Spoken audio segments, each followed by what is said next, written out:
السلام عليكم ورحمة الله وبركاته، أسعد الله أوقاتكم بكل خير. أقدم لكم مشروب شتوي جدا لذيذ ممكن تقدمونه مع المشروبات الشتوية في فصل الشتاء.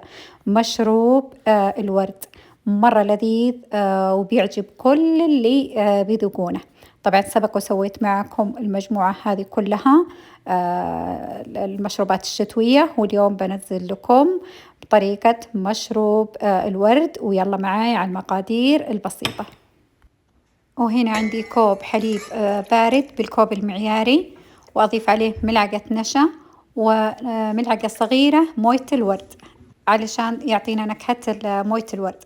وهنا عندي ملون طعام أحمر، أحط نقطة صغيرة منه، شايفين نقطة بسيطة، وأخلطها كلها مع بعض على البارد، وأنقلها بعد كذا على النار، وأستمر بالتحريك عشان ما يتكتل معانا النشا. أستمر بالتحريك للمشروب حتى يغلي معانا، ولما يغلي خلاص أقدمه. نستمر في التحريك، شايفين بدأ يغلي خلاص.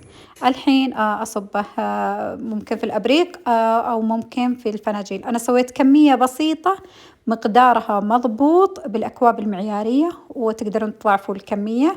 وهذه المجموعة كلها سويتها معكم في الدورة الشتوية اللي هو مشروب الكركم، وهذا مشروب الورد، والكرك المميز اللي بالكراميل، وأيضا هوت شوكولات كلها قدمتها معاكم في الدورة هذه الشتوية. مرة لذيذة. كل المشروبات هذه ممكن تقدمونها لضيوفكم وراح تعجبهم وراح يسألونكم عنها.